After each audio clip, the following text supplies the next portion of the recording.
नमस्कार, देश की बात में आपका स्वागत है। मैं हूं अंजलि इस्टवाल। शुरुआत करते हैं राजनीतिक खबरों से। दिल्ली में आज जनता दल यूनाइटेड की अहम बैठक नीतीश कुमार के घर पर हुई, जिसमें राजीव रंजन सिंह उर्फ लल्लन सिंह को जनता दल यूनाइटेड का नया राष्ट्रीय अध्यक्ष चुन लिया गया है।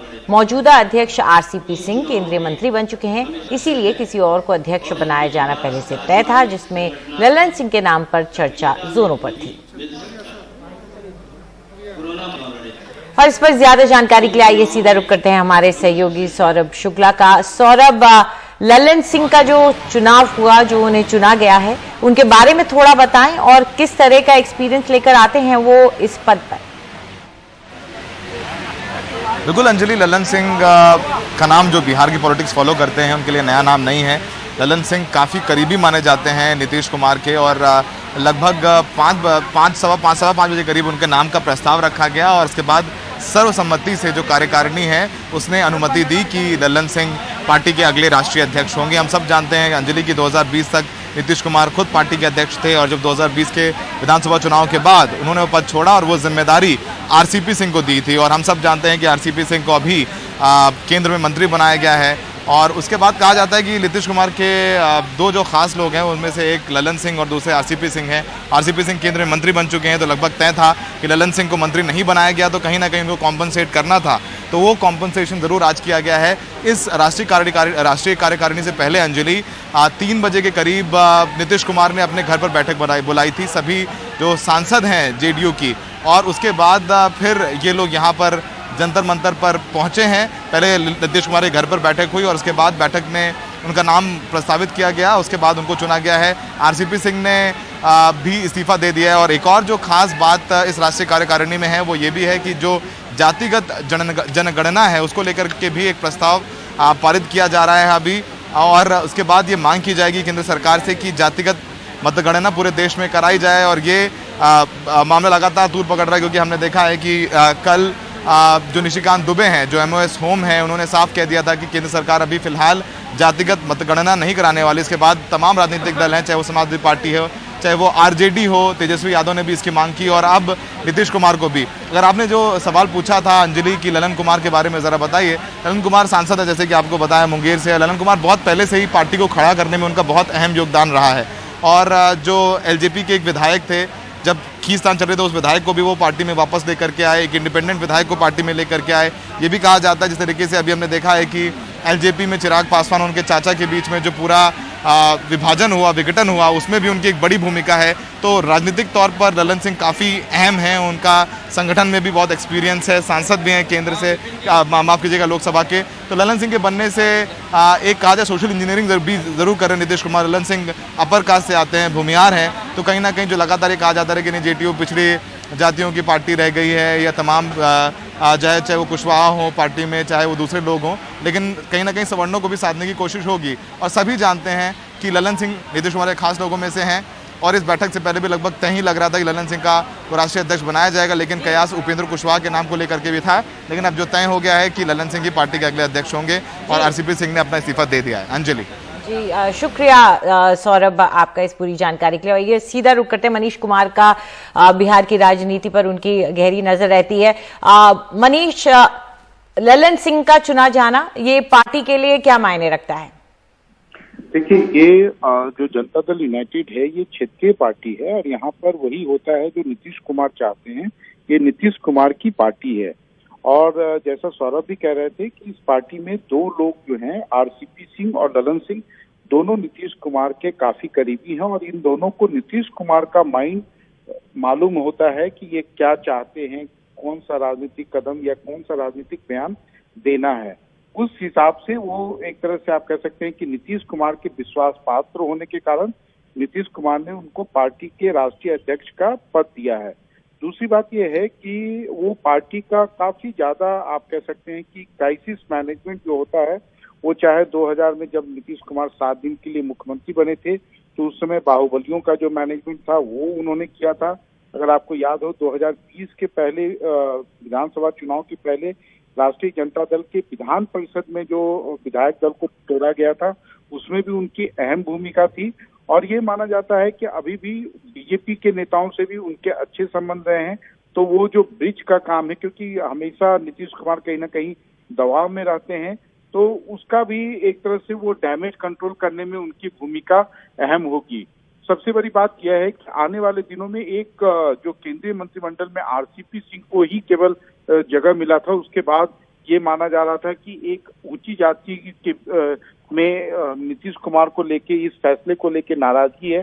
तो इस फैसले के बाद आप कह सकते हैं कि ललन सिंह के राष्ट्रीय अध्यक्ष बनने के बाद जो ऊंची जाति है, उनके अंदर में जो असंतोष था वो भी कम होगा, और साथ ही साथ एक नीतीश कुमार को अपना सिपा सलार मिल गया है।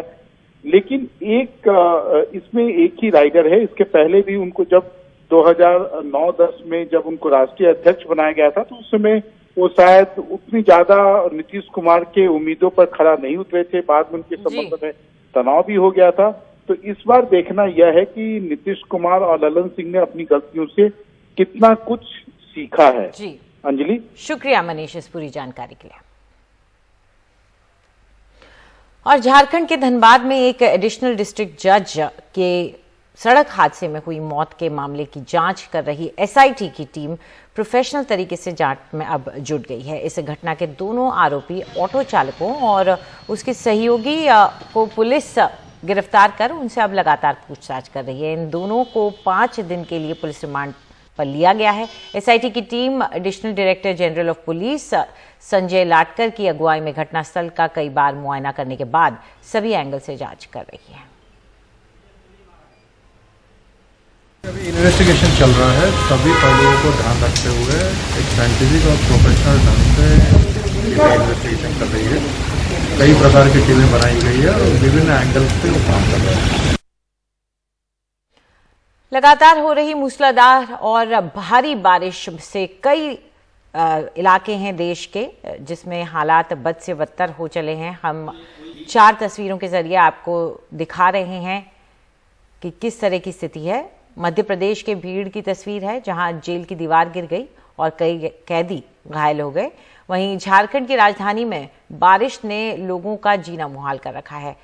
बिहार के गया में भी आप देख सकते हैं एक आधा अधूरा पुल बारिश की वजह से टूट गया और बारिश की ही वजह से उफनती गंगा में पानी में बनारस में कई मंदिर भी डूब गए हैं।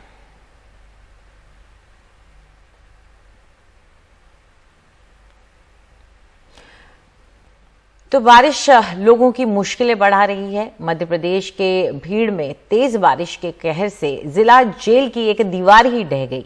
जिला जेल के बैरक नंबर 6 की दीवार ढहने से 21 कैदी घायल भी हो गए, जिनमें से एक की हालत गंभीर है। सभी कैदियों का जिला अस्पताल में इलाज चल रहा है। कोतवाली थाना क्षेत्र में स्थित जिला जेल में ये बड़ा हादसा सामने आने से जेल प्रशासन के होश उड़े हुए हैं।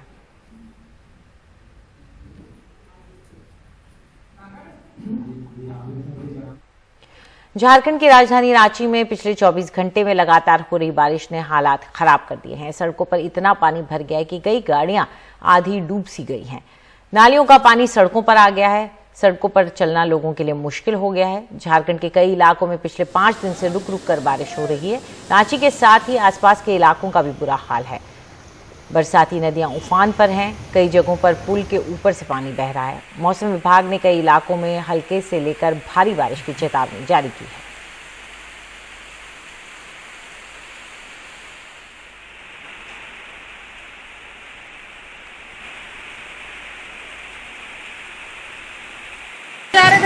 पता नहीं, घर में जब उठे हैं तो देख रहे हैं कि एकदम पूरा इतना पानी, पूरा कपड़ा लता सब सब्जी सब भीग गया। अभी तक कोई नहीं आया है। बहुत दिक्कत है। हम लोग तो सोने जा रहे हैं तो सब पानी एक बैग घुस गया, तो हम देख कर हम बता के हमको बगल आ मदद किया। हमको आलू प्याज राशन सब चल गया। बच्ची इतना रो रही से रो रही है। देखना सुनने वाला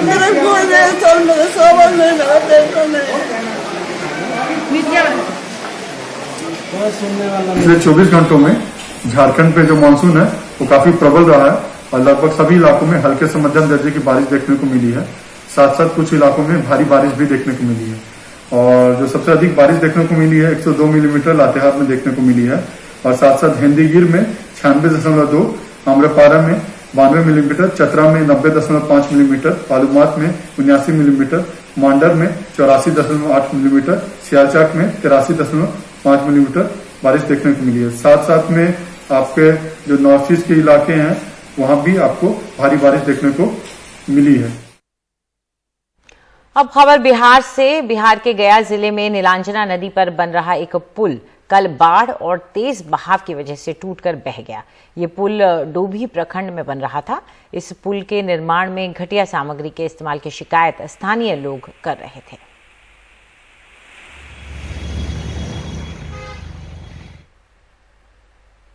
अब रुक करते हैं वाराणसी का, जहां बारिश के चलते गंगा नदी का जलस्तर लगातार बढ़ रहा है। गंगा नदी का जलस्तर बढ़ने से कई घाटों पर पानी ऊपर तक आ चुका है और घाटों का आपसी संपर्क भी टूट चुका है। वाराणसी के कई मंदिर हैं जिनमें पानी भर रहा है।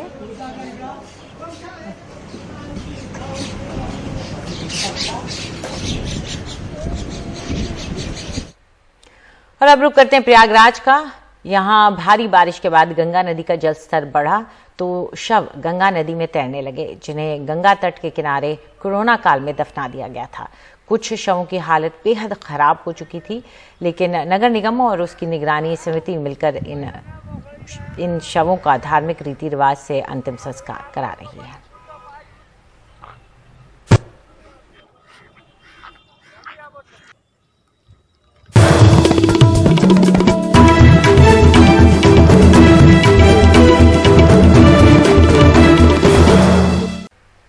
शनिवार को मुंशी प्रेमचंद का जन्मदिन था, यानी लिहाजा उनके चाहने वाले एक बार फिर से उनके बनारस स्थित गांव लम्ही में जुटे तो उनके घर की बदहाली देखकर सब लोगों को जितना दुख हुआ उतनी ही नाराजगी हुई मुंशी जी के घर की सरकारी उपेक्षा देखकर। रिमझिम पड़ले फुहार सुंदर देशवा हमारे रिमझिम पड़ले। मुंशी प्रेमचंद के आंगन में कजरी गाकर प्रेमचंद को याद करते ये कवि जयशंकर जय हैं। हमारे मुंशी जी के जयशंकर जय अपने चंद साथियों के साथ मुंशी प्रेमचंद का जन्मदिन मनाने उनके घर पहुंचे हैं। हमारे मुंशी जी के तिलक, लेकिन उसकी हालत देखकर बेहद दुखी हुए, क्योंकि जिस आंगन में कभी मुंशी जी के पात्र होरी, घीसू, माधव और धनिया ने मूर्त रूप लिया और जिन पात्रों को मुंशी जी ने कभी अभाव में भी फिसलने नहीं दिया, उसी आंगन में आज के घीसू, होरी, माधव और धनिया जैसे बच्चे आंगन में जमी काई से फिसलकर गिरते नजर आए।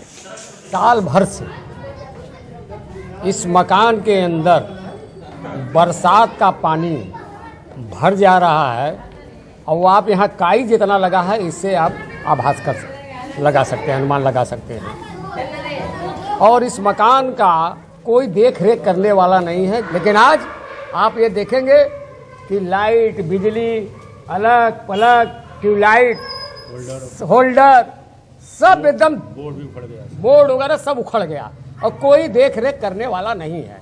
जबकि हर वर्ष यहाँ जिला प्रशासन आता है, लेकिन उसके आंख का लगता है मुझे पानी मर चुका है प्रशासन का। मकान के अंदर सिर्फ काई ही नहीं जमी है, बल्कि उसके अंदर के कमरे भी खाली उजाड़ हैं। बिजली के बोर्ड भी अपनी लाचारी की कहानी बयां कर रहे हैं। हर तरफ दीमक बता रही है कि इस मकान के हालात कैसे हैं।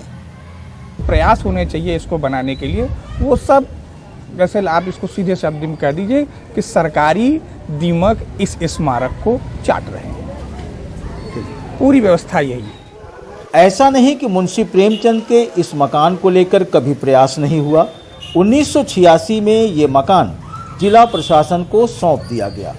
उसके बाद से यह उपेक्षित रहा, लेकिन 2005 में मुंशी जी के गांव में मुलायम सिंह यादव और जयपाल रेड्डी पहुंचे तो उन्होंने इसके स्मारक बनाने की घोषणा की और 25 लाख रुपए भी दिए।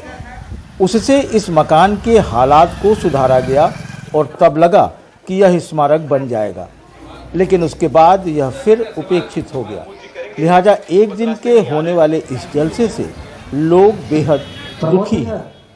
दक्षिण भारत के लोग जो और हिंदी भाषी हैं वो ज़्यादा रुके हुए हैं, ज़्यादा कार्य कर रहे हैं। दक्षिण भारत में जैसे बताया गया, वहाँ लोग चौपाई बना के उसका तमिल में रूपांतरण तो उससे लेकर के आपको बहुत कष्ट है? हाँ जी, बहुत कष्ट है कि मतलब हम लोग अपने ही महापुरुषों की उपेक्षा कर रहे हैं, जबकि उनके मार्ग पर चलना चाहिए। सिर्फ हम वोट की राजनीति कहिए या कर्मकांड कहिए, जो भी कहिए, या शिक्षा कहिए, हम लोग पुरातन युग में लौटे हैं। मकान के अंदर के हालात ही सिर्फ खराब नहीं हैं, बल्कि बरसात में मकान के बाहर लगा ये पानी भी सच्चाई बयां कर रहा है। यहाँ हर तरफ पानी है, लेकिन अगर सरकारी महकमे के आँखों का पानी नहीं मरा होता तो आज उसकी यह हालत नहीं होती। सरकारी जलसा कोविड की वजह से भले न हुआ हो, लेकिन उनके चाहने वालों ने उन्हें अपने तरीके से याद किया। साल भर अपनी बदहाली का आंसू रोने वाला मुंशी प्रेमचंद का ये घर एक दिन के जलसे से खुश होने के बजाय और ज़्यादा दुखी हो जाता है, क्योंकि जिन चीज़ों को वो भूलना चाहता है वो एक दिन का जलसा उसे फिर साल भर के लिए याद दिला देता है। और अफसोस इस बात का है कि उसके बदहाली के इन आंसुओं को देखने वाला कोई नहीं। वाराणसी के लमही गांव से पुरुषोत्तम के साथ अजय सिंह, NDTV इंडिया।